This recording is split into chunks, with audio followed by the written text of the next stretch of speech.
What up, Homedawgs? My name is Gokey Gamer, and welcome everybody to the draft breakdown for the NBBL Season 5. Now, I'm not going to be editing this a whole lot. I'm just going to be including the music, and there's going to be minimal edits. So if you hear me go, a lot, that's why. But I am here to talk about the team that I drafted for NBBL Season 5. We are back, better and stronger than ever. Hopefully this time we actually make playoffs. That'd be great. So, yeah. Anyways, this isn't going to be a long video. I do want to emphasize, though, before going into this, that the NBBL videos, as of right now, will be uploaded on Thursdays. I will be actually starting another league at the same time as the NBBL called the SDA, and that draft league video will be going up tomorrow, so be looking forward to that. And without any further ado, I guess let's just go ahead and jump into it. So before we talk about the team that I got, I want to emphasize something very important. This draft league has 28 people in it. Compared to a usual, like, 16, 14-ish, something like that, this has 28 coaches, all drafting from the exact same pool. Nova and a bunch of admins put a lot of work into figuring out the tiers for these Pokemon, because we are using the tier system for this one. Tier 1s, 2, 3, 4, and 5. The special rules are there's a lot of unique Pokemon that are included in the Tier 1s that aren't normally included in a draft league that's not an Uber's draft league, but there's also a lot of Ubers not included too. So we've got things like Huron Black that can't use Dragon Dance, we've got Fluttermane, we've got, I see, CHIEN-PAO, which CHIEN-PAO is typically included in NBBL anyways, but it's oftentimes not included in other leagues. We've got Shaman Sky, we've got Solgaleo, we've got Zamazenta and Zamazenta Crown as well, so we've got a lot of really powerful Pokemon in Tier 1. In terms of Terra Captains, you can have you have 3 Terra Captains. One from Tier 3, one from Tier 4, and one from Tier 5. So, yeah. And again, the draft, there's 28 coaches drafting throughout this entire thing, which is absolutely insane to think about because, holy crap, that's a lot of coaches drafting. And pretty much the only, like, tier that isn't completely blacked out now is Tier 5. Which is kind of insane. So, needless to say, it was very hard to come up with good team composition, especially if you're in the middle.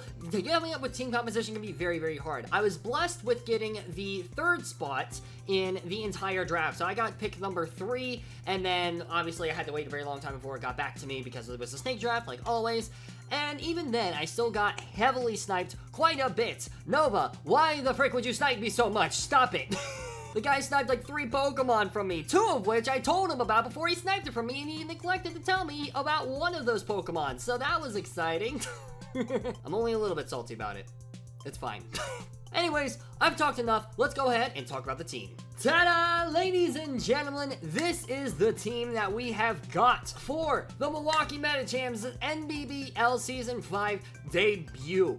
A very, very terrifying team. A very interesting team as well, I think. We have got the Pokemon CHIEN-PAO, kommo-o, Araquanid, Toedscruel, Espeon, the Whimsicott, Ceruledge, the Bastiodon, Mandibuzz, Smeargle, and Cobalion. The nicknames are all given out by my girlfriend, which is pretty cool. We've got Weaselton, which is a reference you will be hearing throughout my videos. We have got kommo-o is Scaly Chicken. We have got Water Bawoon, which is the Araquanid. We have got Mushword, the Toedscruel. We have got Rose Quartz, the Espeon. We have got Mareep 2.0, the Whimsicott, which I love that my girlfriend knew what Mareep was. That was really cool, I'm not even gonna lie. We've got Knife, the Ceruledge. No! We've got Sebastian, the Bastiodon. Mandy the Mandibuzz is the only one that is unchanged because Mandy means a lot to me. We love Mandy in this house. We've got Gifted Child, the Smeargle, which is another one of my favorites. And then we have got Blueberry Goat-Ku, goat as in like greatest of all time, Goat-Ku, the Cobalion. So, shout outs to my girlfriend for coming up with a lot of these names, because that was a lot of fun. So, yeah.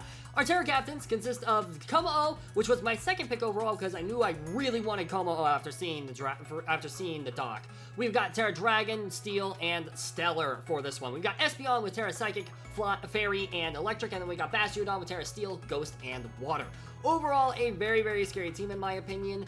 There are some weaknesses in this team for sure. Originally, instead of Cobalion, I wanted Okidogi, and that was the Pokemon that Nova took from me without telling me he was planning on taking it from me, so that made me feel very good. Reuniclus is another one that I was thinking about, because at one point in the draft, I was really heavily considering getting rid of Espeon, especially because I kept getting sniped over and over. I ended up deciding to keep Espeon just because there was no grounded poison at this point in tier 4. There still isn't a grounded poison that is available at all, and I needed I needed at least a rapid spinner because I wanted to make sure that hazards couldn't just be set up against my team freely, since I have so many Pokemon critically weak to rocks. And then also, I have Espeon with Magic Bounce. I really should have picked Hatterene here, because because not picking Hatterene forces me to really need a Fairy type, which is why I grabbed Whimsicott. And while Whimsicott with Prankster is very good, it's not necessary on this team, so I'm a bit iffy on, especially since it doesn't get both screens. I think it doesn't get Reflect. I know it doesn't get one of them, I think it's Reflect that it does not get, which is very unfortunate for a Pokemon with Prankster, but it is what it is. And like, we do have 2 grass types, we have 2 fighting types, we have a lot of synergies being repeated. It's just one of those things where it's just like, again, 28-person draft is insane, but I'm still very excited about this team because I feel like, weirdly enough, it still kind of works. So obviously we have CHIEN-PAO in tier 1. This was my tier 1. I saw it. I had the options between a lot of different Pokemon. Like Fluttermane was still on the board, like Roaring Moon, Shaman Sky, Solgaleo, Sneasler, the Urshifus, Zamazentas. There's a lot of Pokemon still available on the board. I ended up going with CHIEN-PAO just because, in my opinion, on the board, CHIEN-PAO is one of, if not the most, one-trick Ponymon that does its job so immensely well, thanks to Sword of Ruin, lowering my opponent's defensive capabilities.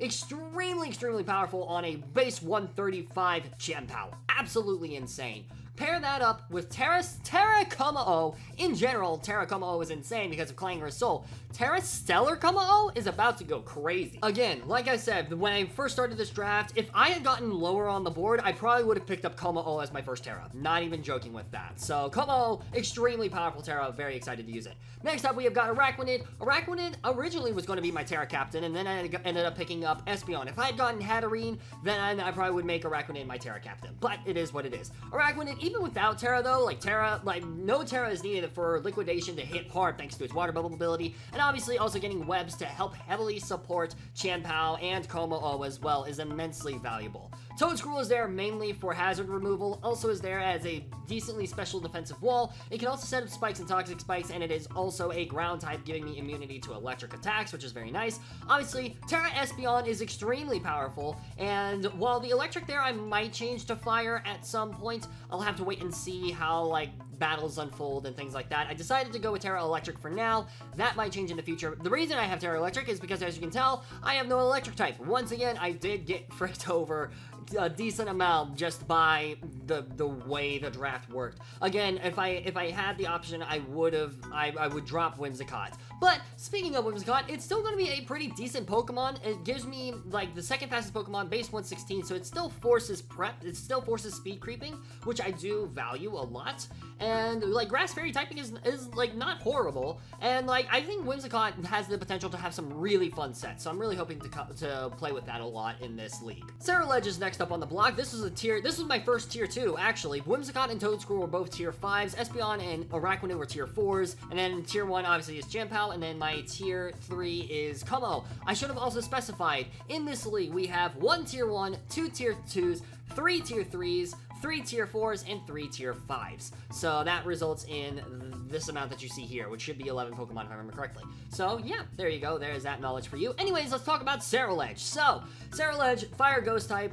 There were not many tier 2s by this point because a lot of people already drafted their tier 2s, and that's why I was able to go so long without drafting a tier 2. So I was like, at that point, I knew I needed Ceruledge, so I just went ahead and I was like, I'm gonna go ahead and pick this up now. And then Bastiodon, kind of similarly, tier 5s. People were starting to go down into the tier 5s now, and I just needed one more tier 5. I wanted to go ahead and grab Bastiodon. I would have grabbed Probopass if it was still available, but this also gives me a chance to use my favorite fossil Pokemon, which is Bastiodon. So I'm very excited about that. Then we got Mandy the Mandibuzz, another tier 2, my only other tier 2 at this point. Mandibuzz is just a very solid pick overall. Gives me a flying type, gives me another dark type, which means that CHIEN-PAO doesn't have to be the switch in on like psychic attacks, which is very valuable because Mandibuzz can be a very, very powerful threat if not prepped for carefully. I believe it still gets toxic if I remember correctly as well. It's one of the few Pokemon that's not a poison type that still gets toxic.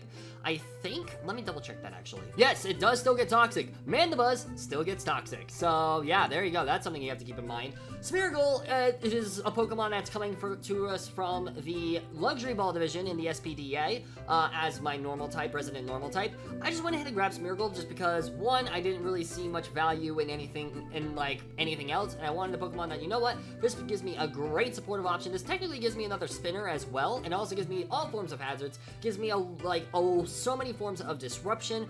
I might end up dropping Smeargle, we'll see, but for now, I do really like how it fits on this team. And then finally, we have Cobalion, which was the only, literally, Cobalion was the only tier 3 at this point that didn't heavily ruin the concepts of my team. Again, my biggest mistake in this draft was drafting Espeon. Espeon being drafted here, I should have drafted Hatterene. It was a very obvious thing I should have done in hindsight, but I was like, I'm gonna go with my gut and draft Espeon.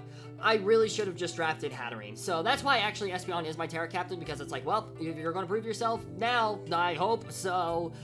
Hopefully Terra Espeon can come in clutch and prove why it's banned in so many leagues. But yeah, so Cobalion was the only other Pokemon that I could draft. It does give me a dual Steel type, I believe, with Bastionon, yes, and a dual Fighting type as well, which is not fun. There's a lot of repeating types on this team, and on paper, it doesn't look great type. Like, if you just look at it from a basis of types, it doesn't look great. However, I do still think it has a lot of merit, especially with pairing up, like, Bastiodon, Araquanid, even, like, Cobalion and, like, the Mandibuzz and the Cerulege, even. Combine that with, like, Espeon, Toedscruel, kommo-o, CHIEN-PAO, I think it's going to be a really, really powerful team that my opponents are going to be forced to prep for. Like, even though, like, my team has a lot of repeating types, there's not too many weaknesses on this team, which I do really heavily value. Obviously, there are some, but I do still think we can absolutely work around it, and I honestly think this team has a very good chance of just taking it all home. So, I'm very hopeful, I'm very excited, and yeah, without any further ado, I'm going to go ahead and wrap things up here. So, thank you all so much for watching this video. If you guys enjoyed, please be sure to leave a like and subscribe. Stay tuned for week 1 going up on Thursday, because guess what? Despite the fact that I'm going to be out of town next week, I got a laptop. So now, actually, you know what? Here, I got a laptop. Look at this. Look at this. I got a laptop, which is pretty cool. So I will be editing on the go, which is very exciting. I'm so happy about that. Let's freaking go. But yeah, anyways, thank you all so much for watching. I really hope you all enjoy, and I'll see you soon in the next video. Peace out, mates.